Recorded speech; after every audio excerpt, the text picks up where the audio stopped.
Hey guys, and welcome to another episode of Woke by Accident podcast. I am your host, Jen. This is a weekly chat about socially conscious topics impacting the culture. I'd like to express my gratitude in you listening to this podcast. I hope it is clear that this subject matter is so important to me. I care about our people, our future, and making a positive change in our nation.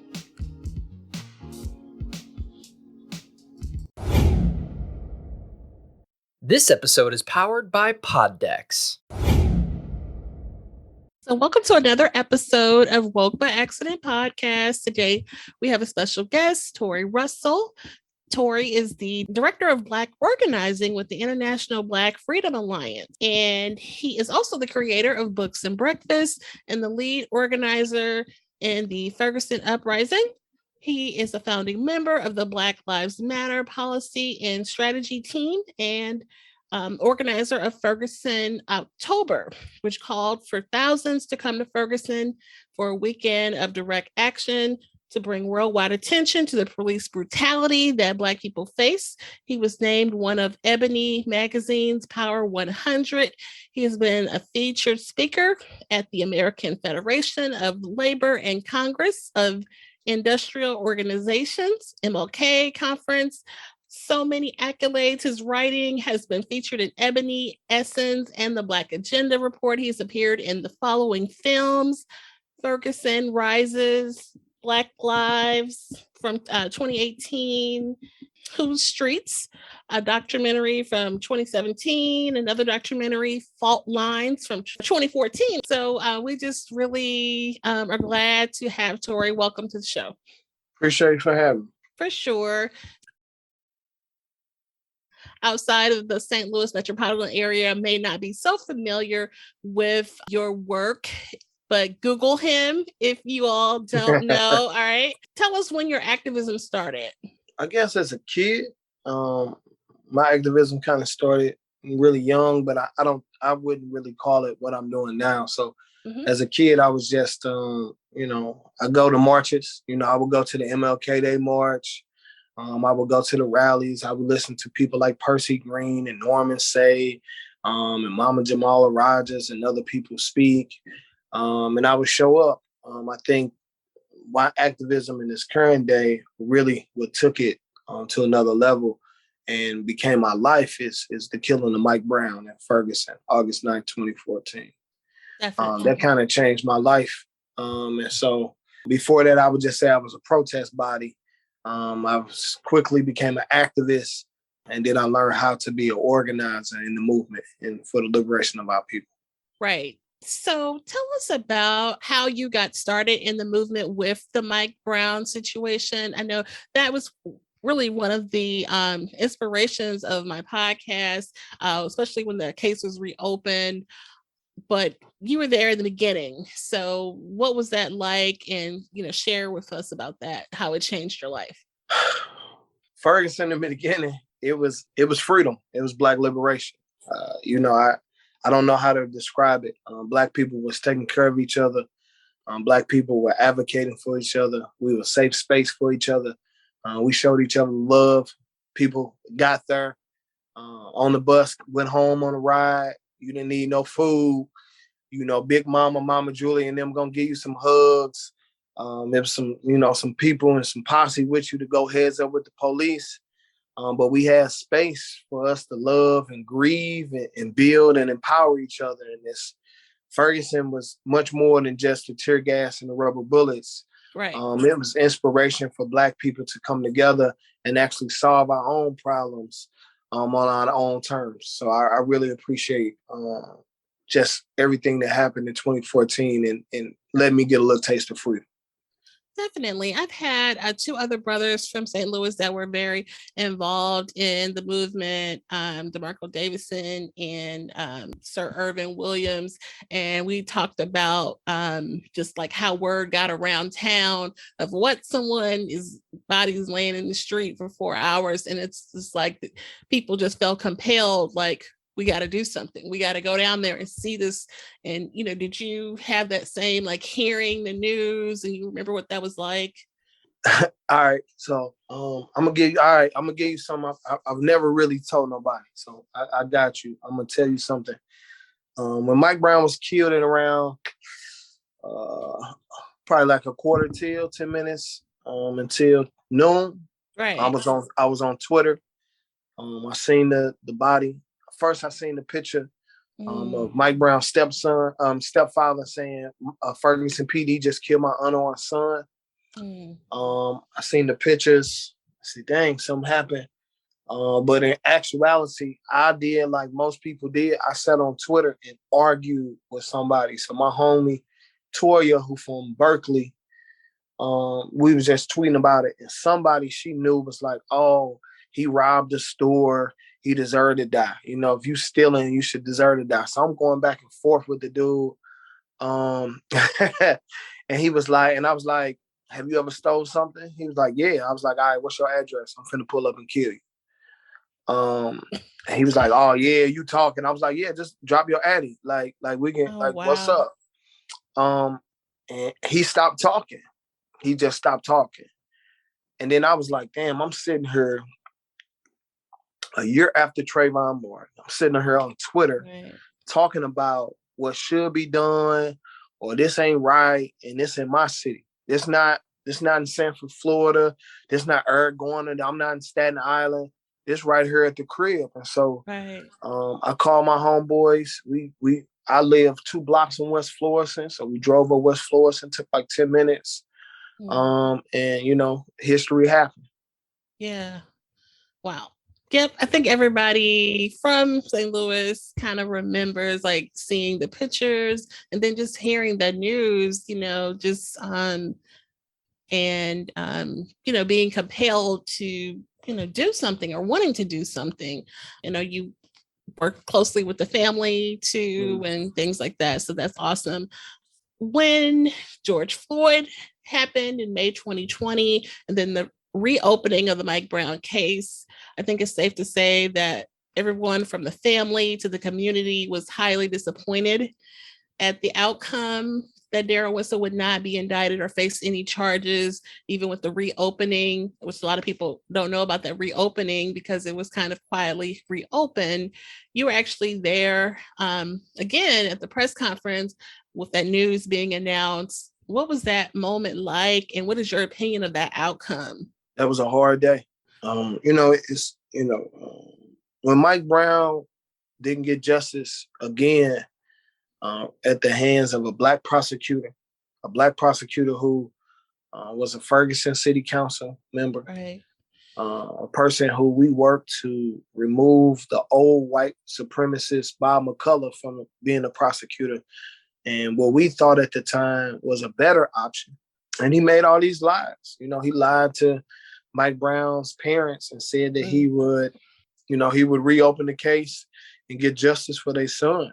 He told this to their face.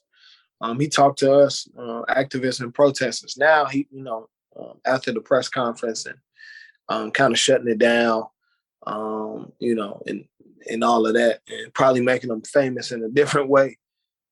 He acts like he doesn't remember those planning meetings. And that's the thing that we have to be very cognizant of who we putting in, especially if they Black. Okay.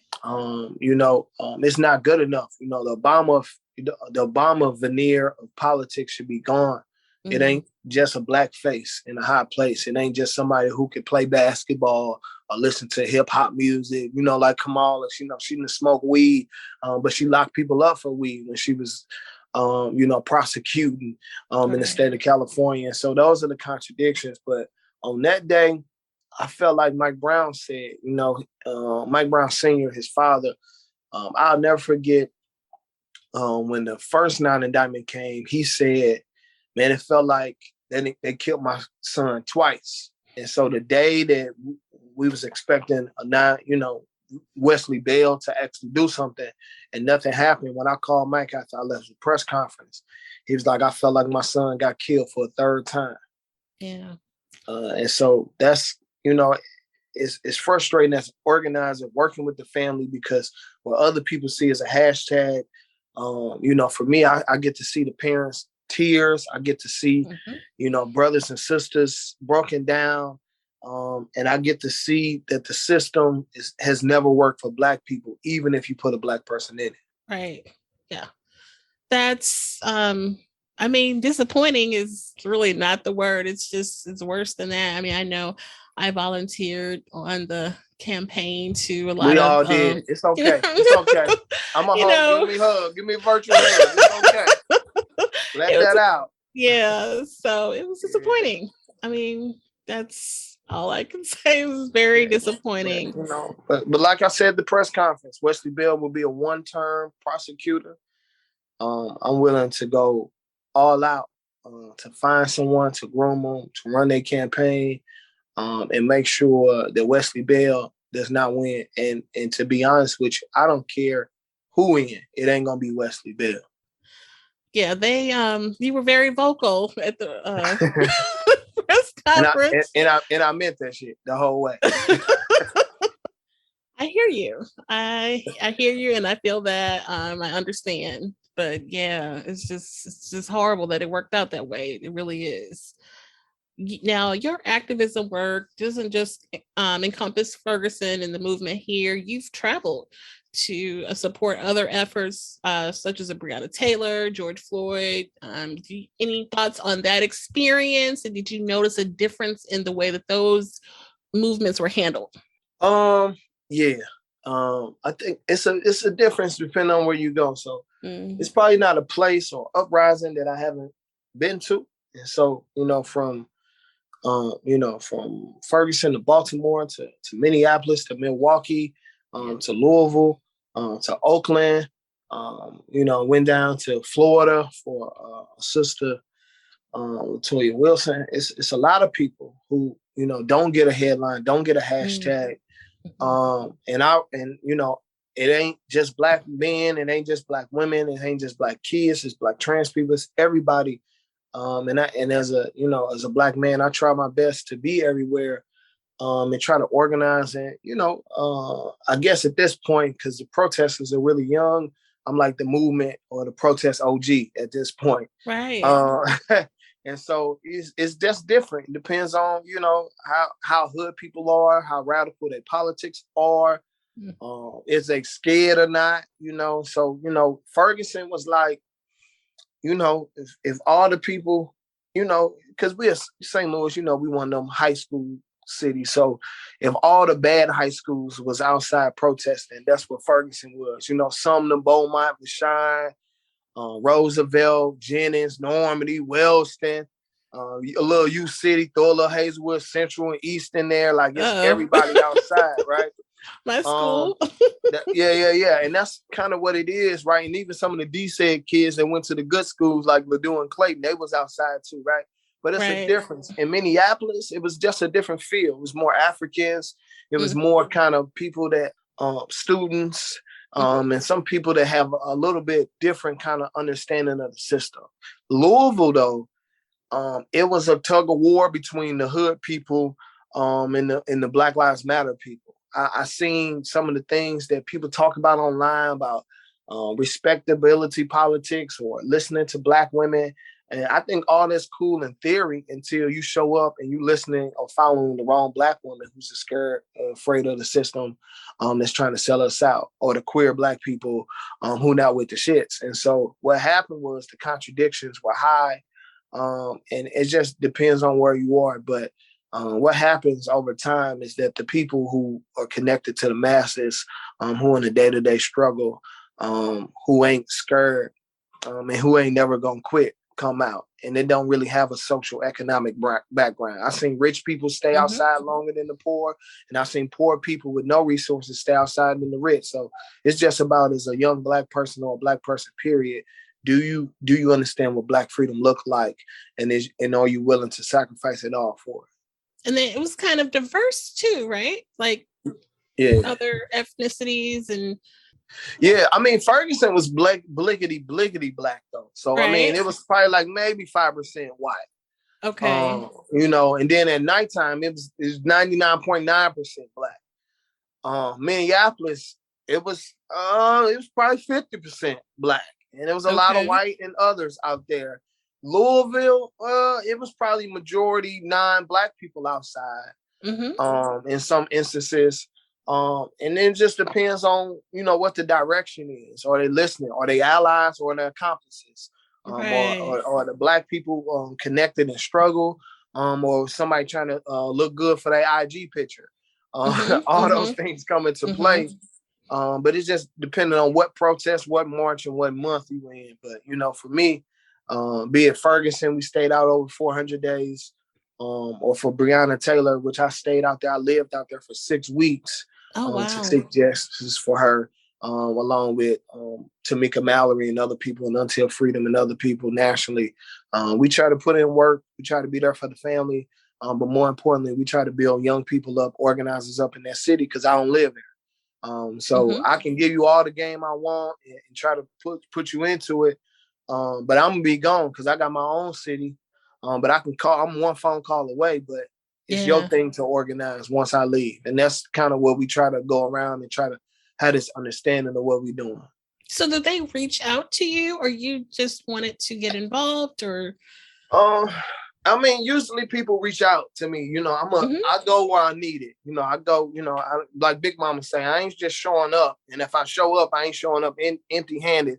I'm going to come knocking with my elbows. I got some presents in my hands.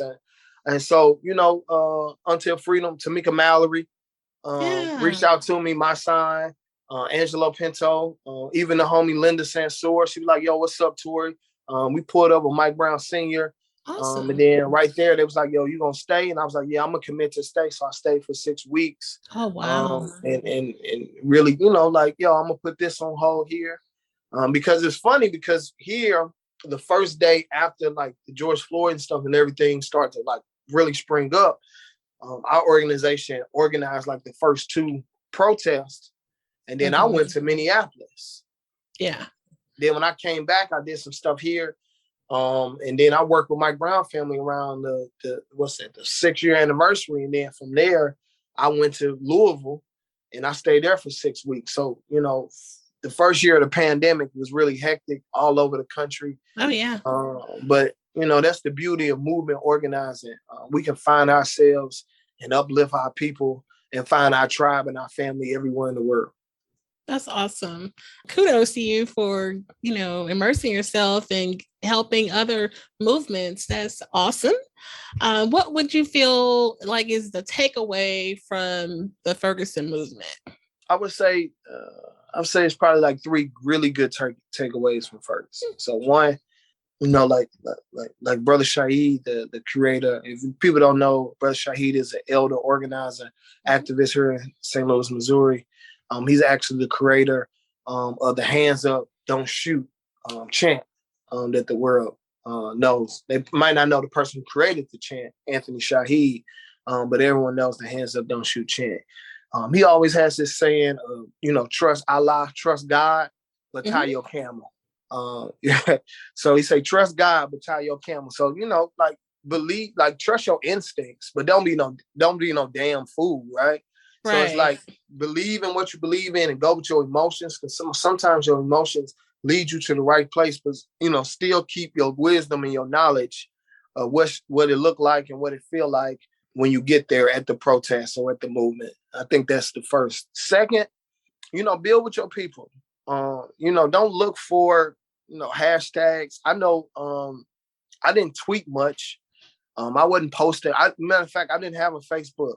I didn't have an Instagram. I only had a Twitter at the time. And I probably tweeted 30 times in 100 days. Okay.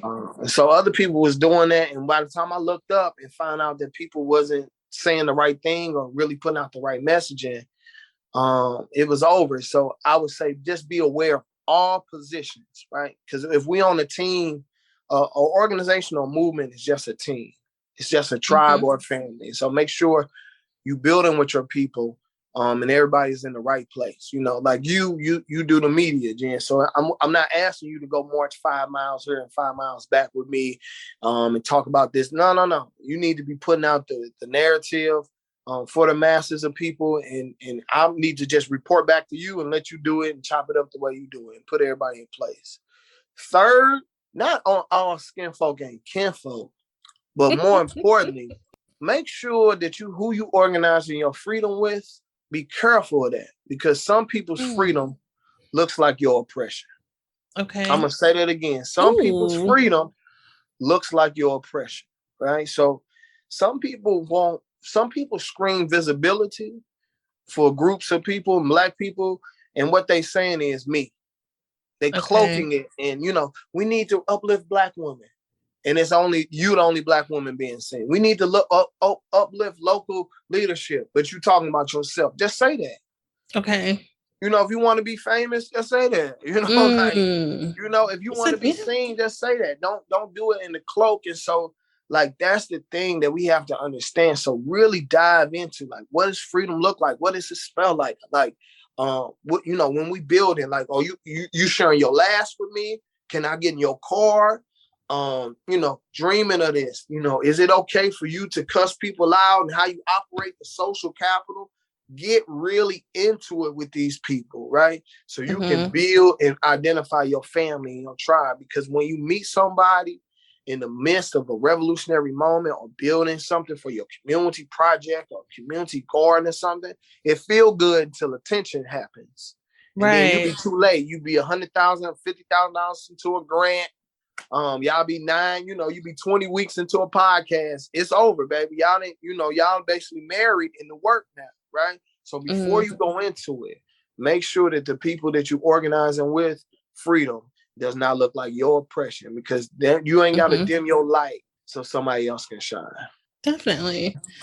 And so you've already given us some great nuggets there. Any other advice for someone that's, hey, I want to get involved. What can I do? How can I get involved? If you want to get involved, I'm going to give a shameless plug, and I'm going to say go to ibfa.org. That's THEIBFA.org. Okay. We're an organization. We do what we call 4 tiers of organizing and 4 pathways. We work on politics. It's very key. We need not only the Black professional class and Negroes with degrees, but we need Big Mama, Nook, and Pookie to be the elected officials in our community, because they represent us. I've seen Big Mama do more with a pocketbook and $5 than I've seen any politician do with a federal, state, or local budget. And so those are the people who should probably be controlling the purse strings in the Black community. Also the builders and the uncles and all of those people should be in that. We also do community organizing. So of course, we do the breakfast program. We'll be starting back up. We're doing a book drive, but we also want to get into 10 cities by May of 2022. And so we do the Black Panther. And then the third is we do Black economics. I know a lot of Black people, Black leftists talk about what's Black capitalism. Should we have money? But you can't have a revolution or a fight or equality or empowerment or none of those things if you ain't got no money. Right. Let's keep it a buck. If we can't fund it ourselves and we can't fund it with integrity, if we can't have our own media that goes out to the masses, then how are we supposed to raise the consciousness of our people? And then last but not least, if we can't vote it away, if we can't grassroots organize it away and build institutions, and if we can't build economics and protect those economics, then we should be building towards Africa, which is our 4th tier of organizing. So we call this 4 tiers the philosophy of the ballot, the bullet, the buck, and the boat. Okay. And so you vote it away, organize it away, Black economic away, or go home to Africa. And so we can be somewhere where we can be safe. And I would rather struggle in a continent with 1.2 Africans that's just like us. They messed up just like us. Okay. They need some decolonizing just like us. Okay. But I would rather struggle with our own people on our own land, with autonomy and sovereignty, in the spirit of Black love, Black unity, and Black power, than struggle outside of it. And so those are 4 tiers. And if anything sounds good to you, go to the International Black Freedom Alliance, which is IBFA.org. Do your registration. Somebody gonna hit you up. Make sure you're not the feds. and then we're gonna get to organizing. Okay, awesome. I'll have that link posted. So thank you for Sure. sharing that. And then I wanted to get your thoughts on these recent convictions of officers, these officer shootings, Kim Potter with Dante Wright and Derek Chauvin with George Floyd, and the convictions of the three gentlemen, if I don't even, for Ahmaud Arbery, McMichaels, and William Bryan. Do you think the presence of the video footage played a part in the convictions that we received there? What are your thoughts on that? I think what we're seeing now is we are believing that the videos are helpful, but we have to understand that the videos were already present. The prosecutor in Ahmaud Arbery's case had the video, saw it already. If it wasn't for the pressure from the community, then nothing would have happened. And so, well, we have to understand that hashtags, social media posts, even petitions don't work, but pressure, applying real pressure and telling them what it is and what it ain't, that makes it move, and even to get even a grand jury indictment, which is the lowest bar and the lowest hanging fruit that we can have. I feel like what's happening is for the sake of white supremacy to be able to evolve and trick more people to believe that the system can be reformed in any kind of substantial way. They are willing to sacrifice a few for the vast majority of them to continue to kill us. We just seen in Georgia, a brother named Jason, who I actually went to a revolutionary healing retreat in Georgia with, was killed by off-duty sheriff, and the sheriff lied. And so videos don't matter to white supremacy. Petitions don't matter, and hashtags don't matter. It actually matters when you calling them, emailing them, pulling up to their face, economic boycotts and protests. Those are the things I think that makes it need a move, but we also have to move beyond that. And so I don't want people to be fooled that 1, 2, 3, or 5 people being, convicted over the last few years is going to be something substantial, because Laquan McDonald's killer will be released from prison after only 3 years after killing him in Chicago. So he was supposed to do, I think, 10. He's doing 3. And so here's where we are. They'll highlight a few for the 99.9% of them to be able to do the most heinous stuff to us. And if they're doing this on camera, we already know what they're doing off camera. That's true. And I'm glad you mentioned applying pressure. That totally was the case with Ahmaud Arbery, with all of that video footage, the corruption behind it. They had to indict, that female prosecutor in that case, because she, really kept it from moving forward. Look how long it took for them to get arrested. They literally shot him down and went home. How does that happen? Like, it's just shocking. And we just gotta remember Ahmaud Arbery case. The prosecutor had it with 1,000 Black people show up into a small city like New Brunswick. It makes people want to prosecute people. George Floyd, a whole rebellion had to happen throughout the summer for these charges, and even to get beyond the grand jury hearing to get an actual case. And we can't forget about Dante Wright being killed by Kim Porter, because not only did they do this after George Floyd, after Breonna Taylor, after the country was turned up, right? That the NBA had to go on strike along with every major sports league in the country to demand justice for Dante Wright. And so what we're saying is we're seeing what the pressure applied gets us, but we have to continue to pressure and be on one accord.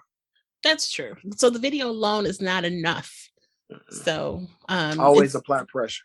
Yeah, it's glad that, you see all these videos of people being pulled over. The first thing they do is get their camera out, and that's great, because you might capture something that is needed to be caught. But, it may be a situation where we do have to apply pressure. So you can't be afraid to, do that. And you can get involved in those ways, calling and are on the front lawn of the prosecutor in Louisville, So, yeah. And it may take Black people doing something different politically, voting for different people, running our own candidates, even possibly creating our own political party. It may take mass amounts of not only boycotts, but boycotts where people are only buying Black and not supporting these racist institutions and corporations who fund these people and fund the police. It may take all of those things working together. But like I said, pressure is always needs to be applied. And we all know that mass disruption and civil disobedience gets the goods. And so angry is good. Definitely. Angry is always good. For sure. And one question from the sponsor at Poddex. What do you think is not fair in today's society? What do I think is not fair in today's society? Yes. Today's society. Okay. I mean, we talked about like the political system. Like, there's a lot of things we could, I think the most unfair thing, if I want to talk about, like, if I can pinpoint the most unfair thing is, I think the most unfair part of society today is probably that the fact that the political system does not work for Black people. Okay. That's the most horrid part, in that America is not a democracy. If voters can be suppressed, and if districts can be gerrymandered, and if people can be released from jail and not have the right to vote to be returned to them, then we don't live in democracy. And so what happens is that things like reparations, which should be at the top of any Democratic party's agenda, is not being pushed, even if they have the majority. These are the things that really take up a lot of Black people's time, money, energy, effort. We put in like the Wesley Bell situation because we are believing that our votes are being counted, and then the people that we're voting on are going to do something. But it seems like every time, even after the runoff and Biden, lying, talking about he gonna give us $2,000 and the Democrats gonna cancel student debt. It seems like it's always something that Black people don't get, and that's just unfair for us. Definitely. I hear you on that. And then let us know again about any efforts that you're working on, and tell us again about your organization, how people can reach out. So our organization is a Pan-African organization. We work around the world, meaning we believe that Black people should be unified. We believe in our 4 principles of Black self-determination, Black love, Black unity, and Black power. And so no matter where you are, even if you don't want to work with other people around the world, if you just want to do work locally, do work at your state level, do stuff in your nation, or work with people wherever they want and be that, that's how we kind of work. We're not gang banging on the set. You ain't got to be a Pan-Africanist.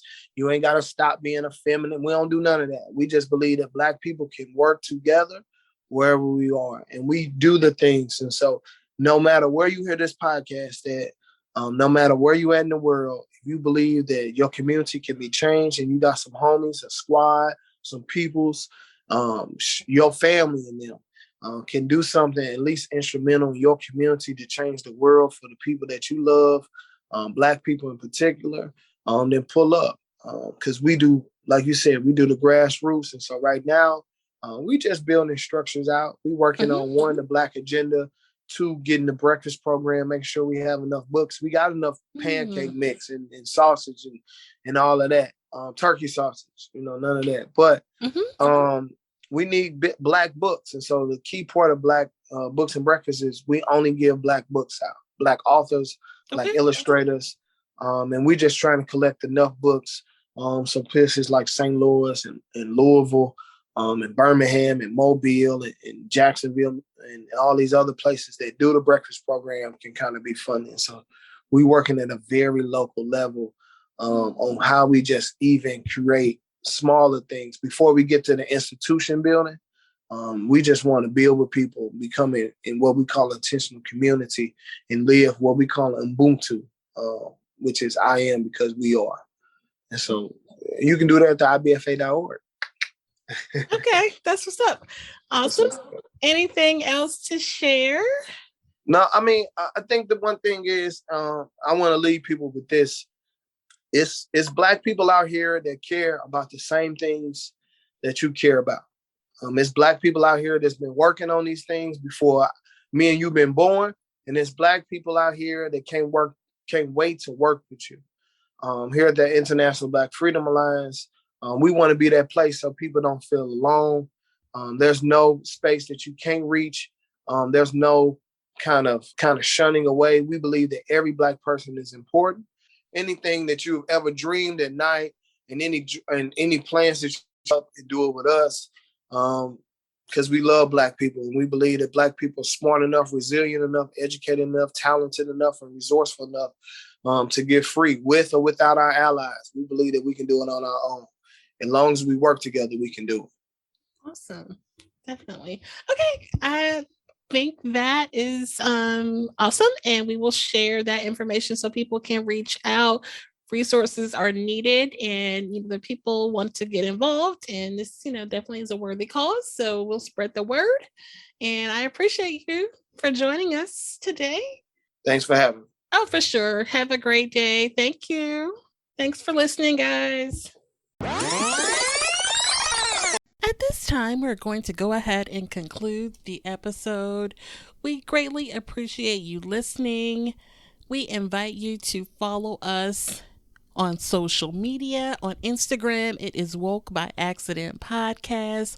On Twitter, it is Woke by. On Facebook, it is Woke by Accident Podcast.